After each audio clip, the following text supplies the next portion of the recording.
This morning I was having breakfast, right? Enjoying my coffee.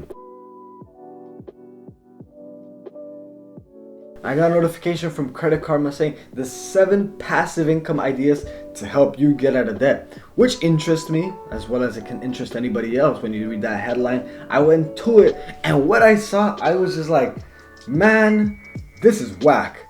So I want to talk about this list and why these are some of the most laziest advice for passive income that you can give anybody anywhere.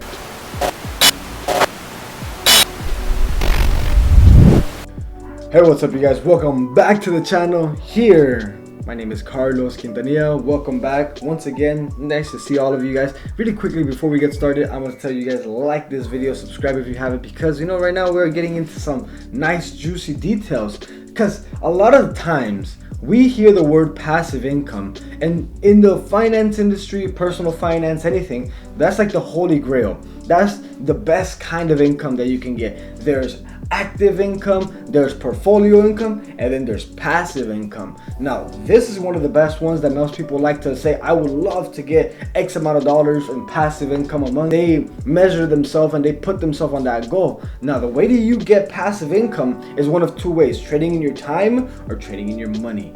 However, it's not always so simple, and a lot of times I hear companies miss the mark when they say passive income. You can do this and you can get passive income. And whenever you think of passive income, what do you think? You think about laying in the beach, getting a notification that X amount of dollars just hit your bank account because you just made that in passive income. You didn't even have to do anything at that particular moment. You maybe had to do something before, but now you could just reap the rewards.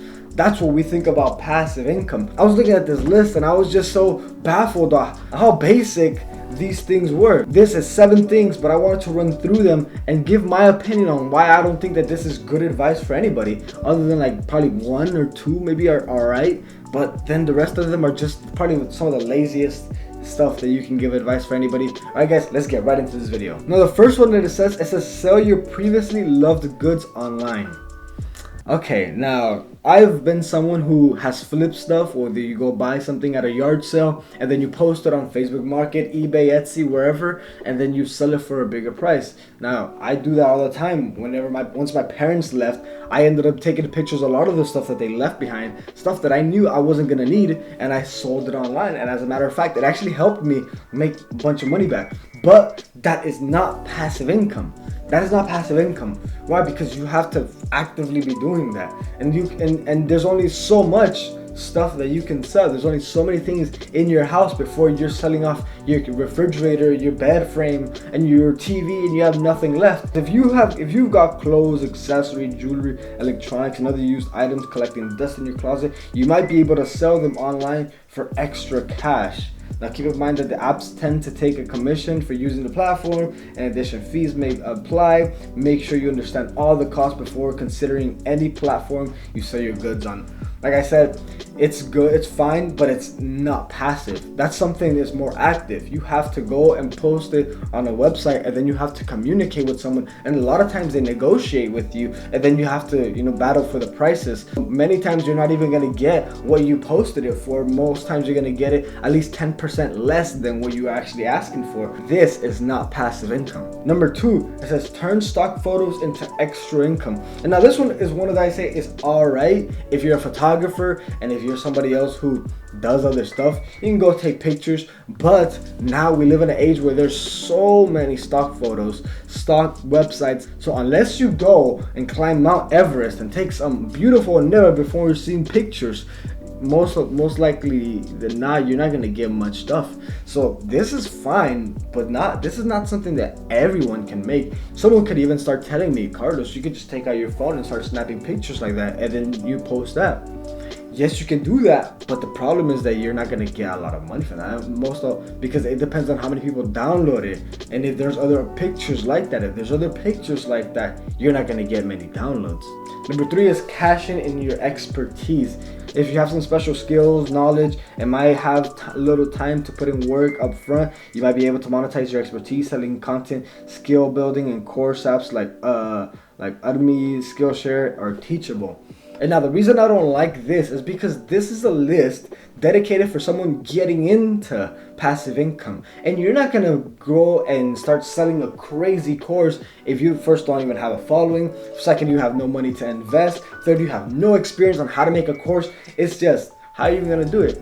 Recently, I saw Marcus Brownlee started his own Skillshare course, and I really thought that's cool that he talks about how you can do all these other stuff, but this guy has over a decade of experience. How are you gonna barely be starting on passive income? And one of the first things that they tell you, you gotta start a course, you gotta monetize a course. You can do that afterward, but it's very difficult to start off with. People can be like, you can do it on Upwork, cash in on your expertise. So on Upwork or tutoring, you can do that, but that's not passive. That's not passive. That's active. That's active income where you have to physically be working for a project, for an end goal. Those are not passive. Number 4 is one of the wackest one. Earn money while shopping online. What? And then you read it, it says if you tend to shop online already, you may be able to save money on what you buy and earn cashback portal like Rookin or Be Frugal.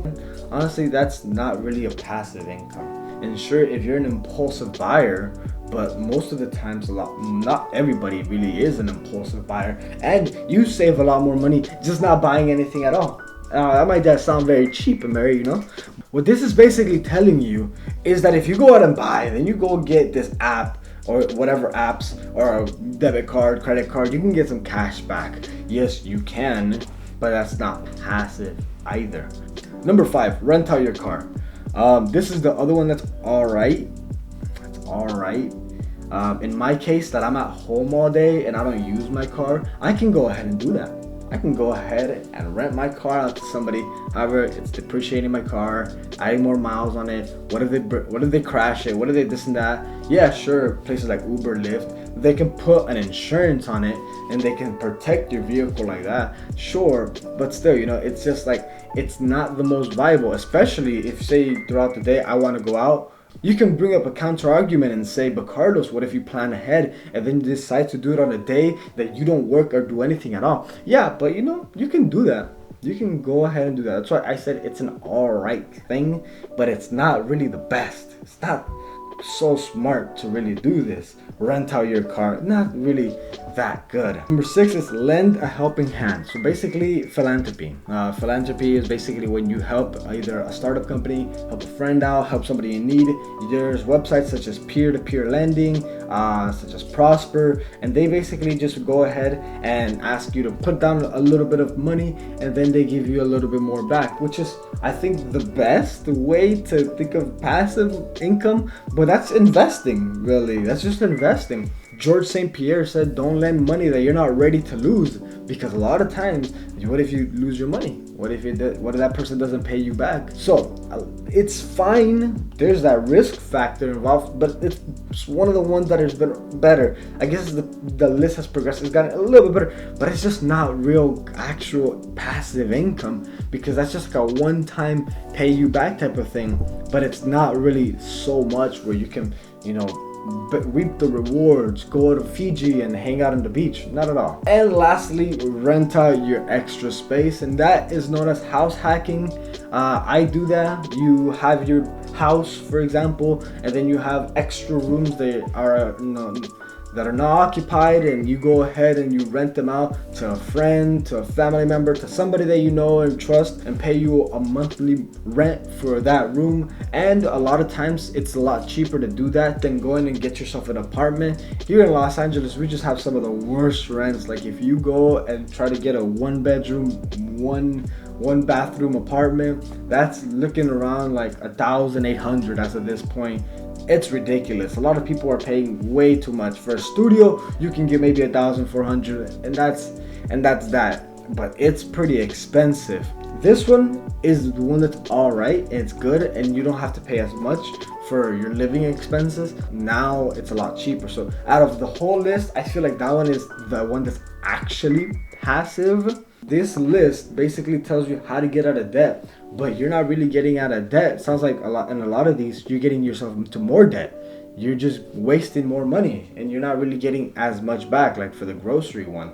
and rent out your extra space, that can help cover some of the costs, which is good. It doesn't cover all of it, of course, but it helps out. But your vehicle, for example, you lend it off and it loses depreciation. You can go ahead and lose some gas as well if the person, say, is irresponsible. You just don't know. You just never know, honestly. So listen, passive income is something that you can work for one time, whether with your time or with your money, whether it be your investments or buying some rental properties, or maybe starting up a business that is automated online where you don't even have to do it. Those are the kinds of things that bring you passive income. YouTube, another thing that's passive income. But there's so many more things that I don't want to talk about in this video, but this list, I don't know, it was very whack, but I've noticed that these are a lot of the times the same things that people will tell you, this is what you should do, this is what you should be doing.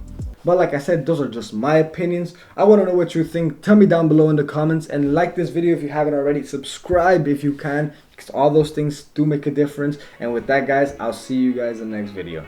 Take care.